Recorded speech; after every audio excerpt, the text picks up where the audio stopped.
Something that you've done so brilliantly throughout your career, especially with the rise of social media, is that you've used your platform to show off the different characters that you can play and your range. I think which is so important in an industry where everybody likes to typecast, which also aligns with the work that you and your wife have been doing with your production company. When did you realize that this was another tool in your actor's toolbox? And have you seen the impact in the type of roles that now are coming across your desk?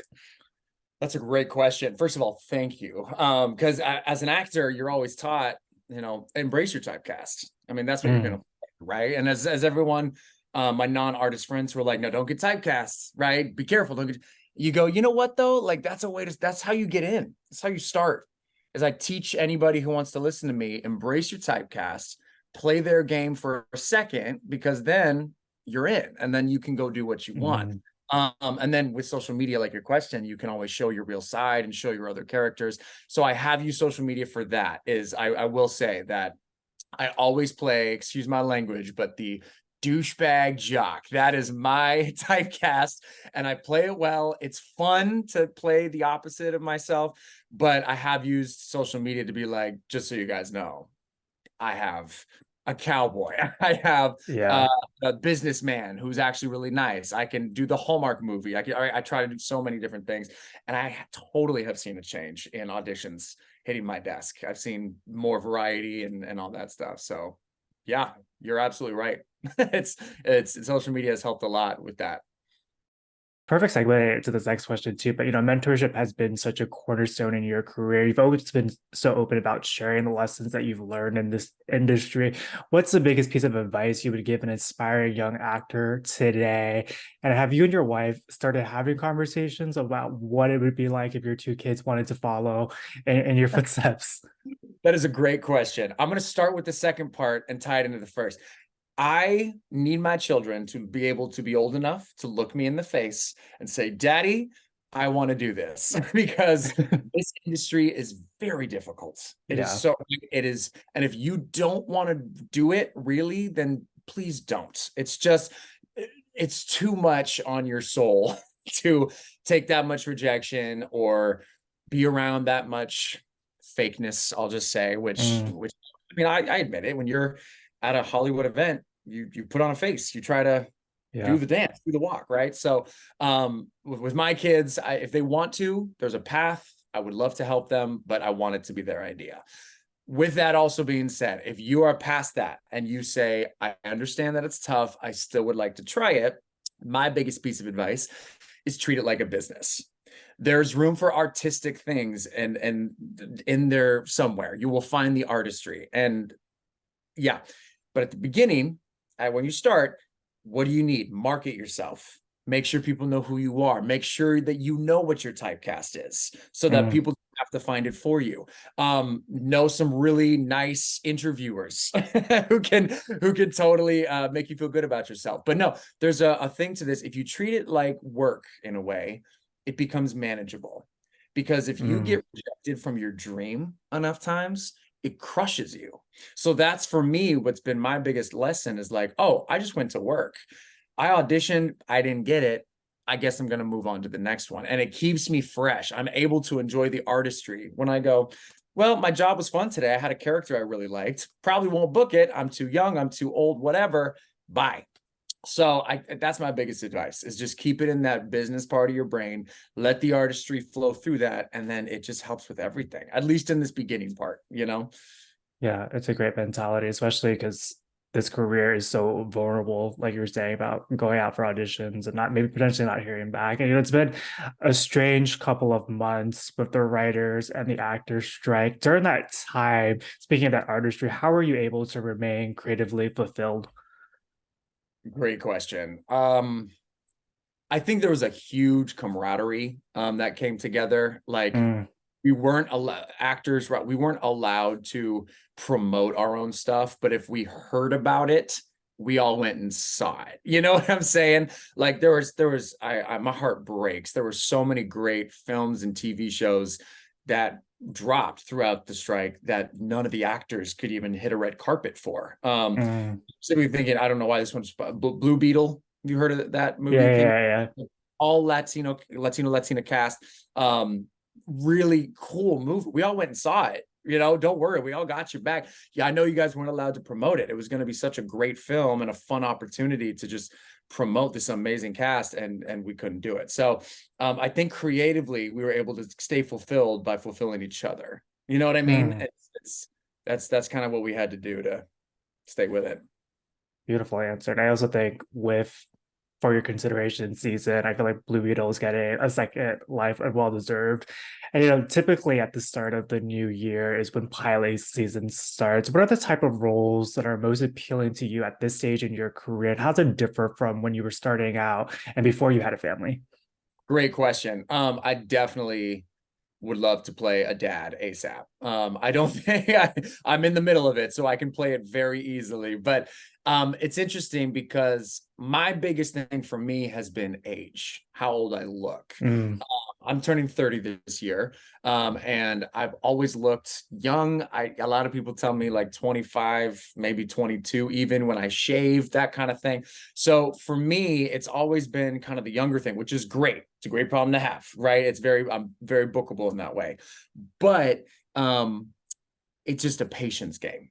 When you want to play those meatier roles, you usually go into the 30-year-olds, 35-year-olds, mm, 36-year-olds. You just got to wait for it. So basically for me, becoming a dad, kind of moving around the country a little bit, it's all about gaining the experience, right? Like, okay, what experience can I take in to then play this in a character later? And I think that's what's been the great thing about us all being on tape and being on strike is we don't have to huddle in LA anymore. We can go and as yeah. artists and our actors and writers go experience and move away. I have so many writer friends who have since moved out of LA, and their writing has exploded because they've just been able to experience different parts of the country or the world. And it's Mhm. like, there we go. LA was just becoming so clustery. So for all of us to kind of get our experience back together, it's been really great. So, but specifically to your question, for me, I want to play a cowboy. I've been gunning for this for a couple I years know. now. Like Taylor Sheridan, let's go. I am stoked. So Cowboys on my list, and a dad as well. Those are my two that I'm looking for. So Yeah, that Yellowstone franchise is like continuously expanding too. So maybe it's it's around, yeah. it's totally for sure. You're right. Surrounding that, you're like, okay, this is cool. Cowboys are cool again, and we're trying to like. Here's what it is. What I love about acting is being able to understand people's walks of life everywhere. Mm, With this country so divided, we don't get to see each other for what we are and for what people do. For us artists who are in the cities trying to get this done, it makes no sense to people out in the country who are like growing our food and processing our dairy and doing all these things. So when we get to kind of see what the other side is doing, all of a sudden we're like, oh, you're not that different from me. Oh my yeah. goodness, I totally respect what you do. Like it's really interesting. So it's that's what I'm looking forward to. Entertainment is one of those mediums that really allows people to put their walls down and really just like absorb. And you have a running joke that you've played characters that have a knack for either dying or getting hurt on screen, and Obliterated is no different. When this when he saw this audition come in, are you immediately like, I'm a shoe-in for this part? What was it about this particular role and character that made you want to be a part of it? Um, totally, the joke still stands. I was like, oh, he dies. Well, I'm gonna book this. No problem. Guess what? It happened. But it's so that character, that kind of like bro thing, I do that so naturally. Because my late teenage years, I finished growing up like surfing in Malibu, right? So Mm, I have that like, yeah, bro, like relax type thing down. It's so much fun to play. But yeah, it was a great role. I just like led into it naturally. And some roles you just read it and you're like, I mean, I got this. Like whether they mm. cast me or not, I killed that. Other roles you have to work for. It's interesting. Yeah, and I imagine as an actor, it's about, getting those repetitions in, taking classes, doing auditions, that process of learning and growing. Really been enjoying your tape to TV series that you've been doing on your Instagram, where you're taking audiences on that entire ride. How does that mindset change from the audition to when you're on set? That's a great question. I actually one of my first acting coaches, oh my gosh, what is her name? Amy. She does the audition technique. Amy Linden technique. Okay, I got to call her out. Amy Linden taught me all of that first marketing stuff. She taught me to embrace your typecast. And number two, she said, your audition will be completely different from set, from what you actually book. Yeah. So you can't ever hold on to anything too tight. That's like, yeah, but in the audition, I did it this way. Okay, well, now we're on set and we have writing changes. We have so many different things. And now we're gonna get after it. So on Tape to TV, I started this with my couple bookings this last year. I just want other actors to see how humble it can be. There's nothing fancy. I look like I'm in some studio. It's like in my basement, I have this like backdrop and a ring light. Like that's what I use to tape. And my wife shoots with me and we just have fun. Like for that audition, I'm drunk. So we were just spending an hour being like, oh, fuck you, right? Excuse my language, but just having fun. And then it translates and it works. So I really like to show also the how it all comes together, because we're all trying to do the same thing. We're all trying to get that acting role that's just going to blow our career wide open, right? That's every actor's dream.